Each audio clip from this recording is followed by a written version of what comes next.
이 윤한 갈등이 이 표결의 영향을 받기도 하고 또 하나는 이번 주에 이른바 김대남 씨 사건, 그렇죠? 이제 전 청와대 선임행정관인데 지금 이제 서울보증보험공사의 서울보증보험에 이제 감사로 있는데 이분의 이제 녹취가 공개가 되면서 그것이 또 다시 용산과 이제 한동훈 대표의 갈등을 좀 부채질하고 있습니다. 그 싱크를 잠깐 먼저 듣겠습니다.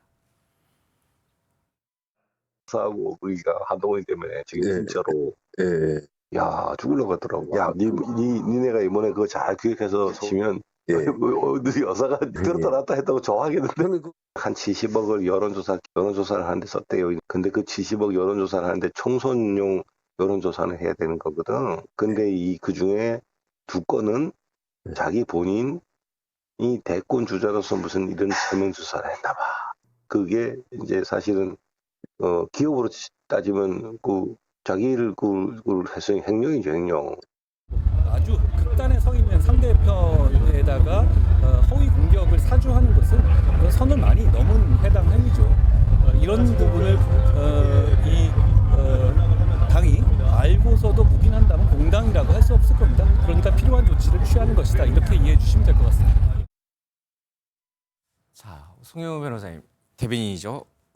이걸 어떻게 봐야 됩니까? 정말 용산에서 조직적으로 한동훈 대표를 공격하기 위해서 서울의 소리를 이용을 해서 이런 식으로 정말 조직적으로 한동훈 대표를 공격한 걸로 봐야 되는 것인지 아니면 한 사람의 그냥 일탈적 행위에 불과한데 한동훈 대표 쪽에서 무슨 뭐 감사니 뭐 감찰이니 뭐니 등등 너무 과잉적으로 나와서 오히려 야당에 탄핵의 빌미를 던져주는 그런 잘못된 지금 판단을 지금 한동훈 대표가 하고 있는 것인지 어느 쪽으로 좀 봐야 됩니까?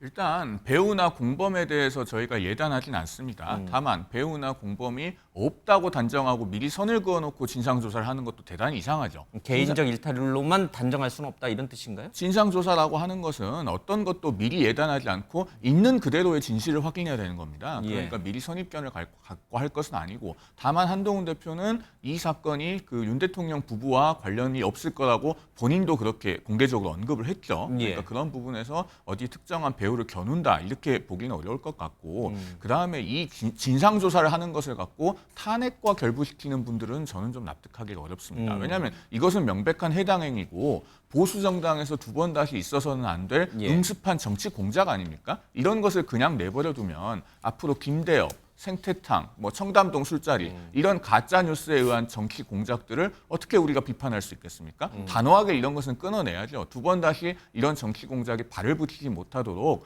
정확하게 조사해서 근절해야 됩니다. 네. 김대남 씨는 왜 한동훈 대표를 좀 공격해달라고 서울의 소리에 요청을 했을까요? 제가 알기로는 아마 서울의 소리 이명수 씨와 김대남 씨가 아마 고향이 비슷한 쪽으로 알고 있어요. 그러다 보니까 아마 친분이 있었고 그다음에 김대남 씨가 이제 시민사회 소통인가 이제 거기에서 이제 선임행정관 하면서 이제 일종의 그런 뭐 유튜버들이라고 할까요? 아니면 이제 뭐 약간 좀 뭐랄까 매체인데 제도권 매체가 아닌데라 할까요? 뭐 이런 쪽들까지도 조금 관여를 했던 것 같아요. 선임행정관은요, 대통령실 선임행정관은 꽤나 높은 위치예요. 저도 물론 비서관 미치긴 합니다만은 굉장히 높은 위치에 있는 고위직입니다. 저도 박근혜 정부 때 선임행정관을 했습니다. 굉장히 높으신 위치니까 여기 지금 패널로 나와 계시거든요. 그렇게 하는데 과정에서 제가 보니까 조금 신뢰를 쌓았다고 본인이 좀 약간 만심을 한 것 같아요. 그래서 아마 그런 이야기들이 가감없이 전달되고 또 약간 본인이 허풍기라든가 좀 약간 개인적인 좀 약간 그런 좀 성향도 좀 반영된 것 같은데 어찌됐건 이게 지금 트리거가 된 건 분명하고 이 문제를 제대로 수습하지 않는 한 굉장히 지금 윤한 갈등이 좀 2라운드로 갈 수 있는 그런 상황이 돼버렸기 때문에 어쨌든 한동훈 대표는 조속하게 감찰 조사를 해서 여기에 대해서 진위업을 빨리 밝히고 그다음에 또 밖에서 얘기하듯이 이 선에 대해서 괜히 한동훈 대표가 이걸 마치 당의 내분으로 끌고 가는 일종의 명분처럼 작용하는 거 이렇게 비판하면 안 된다고 봐요. 빨리 이거는 출구 전략을 짜가지고 페이드아웃을 시켜야지 왜 자꾸 이 국면을 이렇게 끌고 가는지는 모르겠어요. 그래서 저는 김대남 씨도 빨리 자기도 거취를 결정하고 이런 식으로 이 문제를 좀 수습할 수밖에 없지 않느냐 봅니다. 근데 페이드아웃 출구가 뭐예요? 그러면 김대남 씨 서울보증보험 감사 관두는 거, 사직하는 거 그리고 이거는 개인의 일탈적 행위였다. 이게 제일 베스트, 가장 아름다운 시나리오인가요? 그러니까 당에서 일단 감찰한다 했으니까 감찰가 나와야죠. 그 다음에 이제 책임질 사람 책임진다는 건 김대남 씨에 거치겠죠. 그 다음에 세 번째 친윤 진영에서 마치 이걸 가지고 우리가 다시는 이런 일이 벌어지지 말자고 하면 될 일을 한동훈 대표가 공연한 내분을 붙이고 있다고 공격하는 거 이걸 자제하란 말씀. 한동훈 대표도 좀 자제하고 네. 김대남 씨는 거취를 빨리 결정해서 물러나고 이렇게 좀 정리를 깔끔하게 하는 게 좋겠다. 네, 그렇습니다. 근데 그게 깔끔한 정리인지는 잘 모르겠습니다. 예. 깔끔한 말씀하세요. 정리가 될 수 없는 것이 지금 이제 김대남 씨가 호언한 대로 몇 가지가 되었습니다. 우선 그 정보가 지금도 지난 총선의 백서가 아직 공개가 안 됐거든요. 그 공개되지 않는 정보를 김대남 씨가 야인 시절인데 어떻게 해서 또 어떤 경로로 입수를 했느냐. 예. 특히 한동훈 대표가 수십억을 자신의 이미지 여론조사를 위해서 뭐 공금을 유용했다 하는 식으로 언론사에게 공격 사주를 했고 또 이틀 후에 바로 기사가 났지 않습니까? 예. 네. 그러면 그런 그 정보를 어디서 입수할 수 있었는가? 그 배우가 있는 게 아닌가? 예. 자, 이런 부분이고 두 번째는 자신이 찍은 대로 실제로 그 꽃보직이라고 일컫는 감사 자리에 갔거든요. 예. 연봉이 3억에다가 비서에다가 차량까지 제공되는 본인이 딱 원했던 그 자리로 갔습니다. 예. 네. 그러면 선임 행정관 정도의 수준이 갈 수 없는 자리로 갔다. 이것도 뭔가 공을 세웠기 때문에 위에서 뭔가 봐준 거 아니냐. 그래서 이 의혹의 본질은 맹태균 씨의 녹취록이 공개되면서 총선에 개입했다, 공천에 개입했다, 김 여사가 예. 이런 의혹을 사고 있는데 이어서 전당대회 와중에 유력한 당대표 후보를 공격하라고 사주한 것도 그 배후에는 김 여사가 있는 거 아니냐, 예. 또 당무 개입 아니냐라는 의혹으로 지금 확전이 되고 있거든요. 예. 자, 그런 부분에서 한동훈 대표는 이 당의 기강을 위해서라도 진상조사를 지시할 수밖에 없고 배후가 있는 것인지 없는 것인지를 밝힐 수밖에 없는 네. 그런 처지라고 봐지고 예. 또 한 가지 이유는 한동훈 대표가 지금 여러 가지로 용산으로부터 힘 빼기에 당하고 있지 예. 않습니까? 독대 신청해도 독대도 안 받아들여지고 만찬에도 참석도 못하고 또 어제 여러 가지 해법을 제시했는데도 전혀 무시당하는 예. 한동훈 패싱이 계속 일상화되면서 한동훈 대표 힘 빼기 아니냐, 고사작전이 들어간 거 아니냐라는 그런 말이 나올 정도로 네. 이런 전국에서 한동훈 대표는 김대남 씨 문제는 전혀 반박할 수 없는 어떤 일종의 사건 아니냐. 예. 그래서 이 배후 진상조사를 함으로써 용산과 또는 친윤 간의 역관계에서 헤게모니를 질 수 있는 당내 주도권을 질 수 있는 여러 가지 호재다 이렇게 예. 판단하면서 좀 더 강하게 진상조사를 밀어붙일 태세가 아닌가 네. 그렇게 분석합니다. 말씀을 하신 것처럼 한동훈 대표를 향한 이 김대남 전 행정관의 녹취록에 대해서 뭐 개인적인 일탈로 볼 것인가 아니면은 이게 어느 배후의 세력이 있는 것이 아닌가 여러 얘기들이 나오고 있는데요. 영상 먼저 듣고 계속 얘기 이어가겠습니다. 7월 12일에 단독 보도가 서울의 소리에서만 나온 게 아닙니다. 매일경제신문에도 매경에도 나왔습니다. 그 전날 MBN에서 있었던 토론회 원희룡이 지적한 한동훈 이미지 조사 이런 타이틀로 또 단독 보도가 떴습니다. 그러면 이런 것들이 김대남 혼자 다 벌인 그런 거라고 보기는 상식적으로 힘들겠죠. 당정, 윤한 갈등의 프레임이 아니라 나경원 대 한동훈 전당대회 과정에서 일어난 김대남의 어떤 허세, 이 허세에서 비롯된 하나의 갈등이다. 한 대표 주변에 있는 분들이 자꾸 공격을 하고 자꾸 타겟을 대통령실로 몰아가니까 이상하다. 저도 의아해요. 이것을 왜 자꾸 키우려고 하는지. 이 세력의 배후가 있다라고 의심하는 지점이 여러 가지 좀 제기가 되고 있습니다. 한 가지가 이제 한동훈 대표가 비대위원장을 했던 시기에 뭐 여론조사를 했는데 그게 대선을 위한 것이 아니었느냐. 물론 사실이 아니라고 이제 또 얘기가 나왔습니다만 이 부분에 대해서 어떻게 봐야 됩니까? 이거를 해명이 좀 설득이 된다고 보시는지요? 일단요, 사실관계를 먼저 정확하게 바로잡고 그 다음에 답을 드릴게요. 아까 전에 최인호 전 의원님께서도 이것에 관해서 정보라는 표현을 쓰셨는데 사실은 정보가 아니고 허위 정보입니다. 일단은 저 김대남 씨 녹취록이 계속 이렇게 방송을 통해서 전파가 되면서 70억 하는데 예. 전체 여론조사 비용이 제가 알기로는 70억이 아니고 그 4분의 1 수준인 예. 것으로 알고 있습니다. 10몇 억 정도. 그리고 4분의 1 수준인 것으로 알고 있고 그다음에 그 총선 과정에서 우리가 유권자들은 각 당의 수장을 보고 그 당의 이미지를 형성을 합니다. 그 각 지역의 후보자들도 정확하게 알기가 어렵거든요. 그러다 보니까 정치평론가들이 이것은 입을 모아서 얘기하는 것인데 그 당의 수장에 대한 어떤 인식조사 같은 것은 총선 과정에서 자연스럽게 수행이 된다는 것입니다. 예. 그런데 그 한동훈 대표에 관한 문항이 들어간 설문조사조차도 그 전체 비용이 어느 정도 되냐면 저 김대남 씨가 녹취록에서 말한 70억에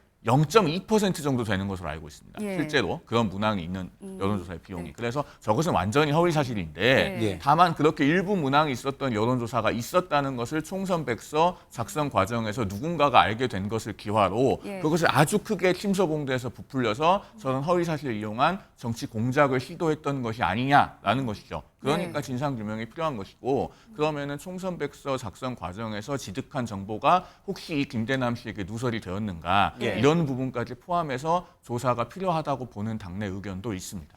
근데 이게 참 모르겠습니다. 이제 제가 뭐 김건희 여사라든지 김대남 씨라든지 또 한동훈 대표를 개인적으로는 뭐 잘 모르니까. 근데 이 김대남 씨 녹취록을 들어보면 김대남 씨 배우에 김건희 여사가 있다라고 하는 왜 김건희 여사는 전당대회를 앞두고 한동훈 대표를 공격해달라고 요청을 했는가 그 이유를 들어보면 뭐 올 초에 있었던 이른바 문자 일십 사건, 예, 김건희 여사가 한동훈 대표에게 보냈던 비대위원장에게 보냈던 문자를 한동훈 대표가 읽었는데 답을 안 줬다. 그래서 김건희 여사가 화가 났다. 그래서 한동훈 대표가 당대표가 되는 것을 막기 위해서 서울의 소리를 이용해서 공격해달라고 요청을 했다. 이런 논리 흐름으로 이어지는데 근데 너무 유치하지 않아요? 내가 보낸 문자를 저 사람이 안 읽었으니까 저 사람의 당대표가 되는 거를 막아야겠다. 이렇게 김건희 여사가 김대남 씨를 사주해서 시켰다라고 또 논리적으로 몰고 가기엔 너무 유치하지 않나요? 그러니까 이제 우리가 지난 전당대회 때 예. 국민의힘 전당대회 때 갑자기 김 여사 문자 캡처본이 등장을 했어요. 네. 그러면서 한동훈 대표의 배신자 프레임이 만들어졌어요. 뭐 우리가 지난 그 7월달 전당대회니까 얼마 안 된 얘기예요. 아니 왜 갑자기 배신자 프레임 이렇게 나왔는데 배신자라는 게 사실 보수 정당에서 이게 쉬운 단어가 아니에요. 배신자 프레임에 갇혀서 지금도 못 태어나고 계신 대선 주자 한 분이 계시잖아요. 예. 그런 정도로 센 프레임인데 이 프레임이 나왔다라고 하는 거는 내가 저 사람 꼭 죽여야 된다. 이게 깔려 있는 거거든요. 그럼 왜 죽여야 되느냐라고 하는 것은 우리가 이제 유추해 볼 수 있는 게 아까 유치하다고 그랬는데 쉽게 얘기하면 이거예요. 대통령 임기가 아직 절반도 안 지났는데 벌써 자기 정치하고 자기 대선 나가려고 준비하고 있구나. 그러면은 지금 이게 대통령을 위하는 거고 정부를 위하는 거고 국민을 위하는 거냐. 자기 정치를 위해서 지금 다 이용해 먹는 거 아니냐라고 하는 예. 이런 이제 인식이 지난 1월 달 그 문자 논란 뒤에 있었다라는 거죠. 그러니까 우리가 지난 전당대회 때 그 배신자 프레임 이번 그 김대남 씨 녹취가 전당대회 13일 전 녹취잖아요. 그러면 전당대회 때 왜 배신자 프레임이 나왔는지에 김대남 씨가 뭐 허세가 있고 허풍이 있고 그거 감안하고 듣더라도 이미 용산 내의 분위기는 한동훈 대표가 되면 안 된다라고 하는 그런 어떤 그 분위기 이런 분위기의 한 단면을 이 대화록이 보여준다라고 하는 점. 그리고 지금 몇 달이 지나서 윤석열 대통령과 한동훈 대표가 모 언론사 행사에서 옆자리에 앉는 것도 싫어서 자리 떨어뜨려놨다고 그 얘기는 하는 뭐 이런 잠시 뒤에- 갈등의 예. 그 끝장을 가는 이유가 결국은 현재 임기 중반밖에 안 된 소위 현재 권력과 미래 권력의 충돌이라고 하는 이 단면이기 때문에 이거는 뭐 출구 전략이 있을 수가 없다. 이거는 권력의 싸움이에요. 권력의 싸움을 유치할 수밖에 없습니다. 근데 사실 그동안 이제 대통령과 한동훈 대표의 갈등 얘기가 주로 이제 언론에 많이 보도되고 이제 이슈가 됐는데 지금 이 얘기를 들어보면은 대통령과 한동훈 대표의 갈등은 그건 그거대로 있고 지금 김건희 여사와 한동훈 대표가 문자 일십 사건 때문에 막 갈등을 빚는다 이렇게 자꾸 이제 또 프레임이 만들어지는 것 같아요. 근데 뭐 그 문자 내용에서도 나왔습니다만 김건희 여사는 대통령과 한동훈 대표를 어떻게든 중재시키고 화해시키려고 뒤에서 굉장히 그래서 문자도 보낸 거니까 그런 마음 아니었어요? 어느 순간 갑자기 한동훈 대표를 막 미워해가지고 김대남을 시켜가지고 한동훈 대표를 공격하라 이렇게 사주를 내릴 정도로 갑자기 확 변했어요? 저도 그러기에 김대남의 녹취가 조금 약간 예. 그 입증할 수 있는 가설이 안 된다고 생각하는 것 중에 하나가 김 여사 하면 대통령의 부인 아닙니까? 근데 예. 부인이 그 사실 그만둔 선임행정관 김대남 씨가 언제 그만뒀냐면은 작년 12월인가 이제 총선 출마해서 그만뒀어요. 예. 그럼 나가서 있는지 벌써 6개월이 넘은 사람을 불러가지고 이걸 사주했겠습니까? 이건 상식적으로도 사실 말이 안 되잖아요. 현직의 비서관이고 현직 근무하는 사람이었으면 혹시 모르겠으나 이미 나가서 총선도 떨어졌고 그다음에 나와서 지금 저 밖에서 뭔가 자리를 구하려고 모색하는 사람한테 그걸 부탁했겠습니까? 그러니까 저는 허세라고 봐요. 그래서 그 허세가 뭐냐면 그 내용을 이렇게 보면은 그 지난번 논란이 됐던 문자 1심에서 김 여사는 끊임없이 필요하면 사과하겠다는 것 아니었습니까? 다만 그 상처받은 것도 내가 미안해서 대신 사과하고 그런 과정에서 제가 보기에 그거를 끄집어내면서 여사가 이만큼 미워하니까 당신이 공격해주면 고마워하지 않을까? 이렇게 제가 보기에 스토리를 만드는 거죠. 근데 그걸 가지고 마치 김 여사와 지금도 한동훈 대표가 윤한 갈등보다 더 깊은 골이 있는 것처럼 얘기하는 거는 너무 진짜 그거는 그 이재명 대표 표현으로 빌리면은 너무 완성도가 떨어진 소설 같습니다. 그 김대남 전 행정관과 통화를 한 것으로 알려진 이명수 씨는 도대체 어떤 인물인 건가요? 지난번에 김건희 여사와도 직접 통화를 하고 이번에 김대남 전 행정관과도 이렇게 얘기를 하면서 녹취가 또 나오고 이걸 어떻게 봐야 됩니까? MBN 뉴스와이드에서 한번 불러서 취재해 보셔야 될 것 같아요. 저희는 저 서울의 소리나 아니면 이명수 씨 개인적으로 궁금하지 않습니다. 그러니까 어떻게 그렇게 말하자면 상대를 무장해제시키면서 어쨌든 녹취를 끌어낼 수 있느냐. 이거는 제가 봐도 이 정치권을 이거 정말 표현 그대로 하면 들었다 놨다 할 수 있는 예. 그런 사안이기 때문에 네. 저는 근데 그렇게 봐요. 김대남 씨의 관계는 동양이었던 건 분명한 것 같고 김건희 여사와의 그때 녹취록에 대한 부분들은 아마도 김 여사가 그때 가장 취약했던 우리 남편 어떻게 대통령 당선시킬 수 있을까? 거기 열망에 아주 예. 그 말하자면은 제대로 그 감정선을 찝어서 찾아 들어간 것이 아닌가? 저는 그렇게 봅니다. 앞서 잠깐 이제 박창환 교수께서 언급을 하셨는데 이제 이거는 이제 김건희 여사와 한동훈 대표와의 이제 어떤 여러 가지 이제 관계에 관해서 지금까지 얘기를 나눈 거고 이제는 대통령과 한동훈 대표의 관계를 좀 얘기를 조금 더 해야 될 것 같습니다. 앞서 박창환 교수께서 얘기하셨는데 뭐 언론사 행사에서 좌석 배치 문제 때문에 한동훈 대표가 불참했다. 갑자기 일정을 바꿔가지고 대통령 참석 행사에 불참했다. 이제 이렇게 또 최근에 일부 언론에서 보도가 있었습니다. 그리고 좌석 배치를 요구한 것은 다름 아닌 용산이었다. 왜? 대통령이 한동훈 대표 보기 싫어하니까 저 멀리 바로 옆 테이블이 아닌 한 단계 더 떨어진 세 번째 테이블에다가 좌석 배치를 요구했다. 뭐 이런 식의 보도가 있었어요. 그래서 한동훈 대표가 화가 나서 안 가버렸다. 이제 이게 보도의 요지인데 뭐 개연성이 있어요? 과도한 억측이고요. 예. 지난번에 그것은 일정 참여를 변경할 당시에 이미 그 언론 보도가 다 됐었습니다. 의료계 관계자를 만나기 위해서 급하게 일정이 잡혀서 해당 행사 참석은 취소를 하고 의료계 관계자를 면담했다. 이미 다 알려진 사실이고 그다음에 그 좌석 배치에 관련해서는 국민의힘이 주최 측이 아니기 때문에 저희가 거기에 대해서 아는 바는 없습니다. 다만 한동훈 대표가 그 자리 배치 이유로 불참을 하고 이런 분은 아니라고 알고 있습니다. 우리 최인호 의원께서는 어떻게 보고 계세요? 그런데 뭐 여당의 대표면 의전 순위가 있거든요. 그러면 대통령 참석하는 행사에 여당 대표는 바로 옆옆 자리, 그러니까 국회의장이나 또는 뭐 국무총리 바로 옆에 하여튼 대통령과 같은 줄 또는 바로 뒷줄에 주요한 자리로 이제 배치되는 것이 관례죠. 그런데 30분 전에 한 대표가 불참을 통보하고 했다는 것은 아무래도 뭐 의협에 긴급한 사안이 있었다? 그러면 그거는 행사 마치고 한 시간 뒤로 해도 되지 않습니까? 예. 그런데도 30분 전에 불참을 통보했다는 것은 좌석 배치가 변경된 것을 보고 한 대표가 불참 통보를 한 것이다라고밖에 해석할 수 없지 않겠나 그런 생각이고요. 그런데 이 한 대표의 불참이 좌석 배치라면 이 한동훈 대표에 대한 힘 빼기가 좌석 배치까지 이어지는구나 라고 한 대표는 생각할 수밖에 없었다.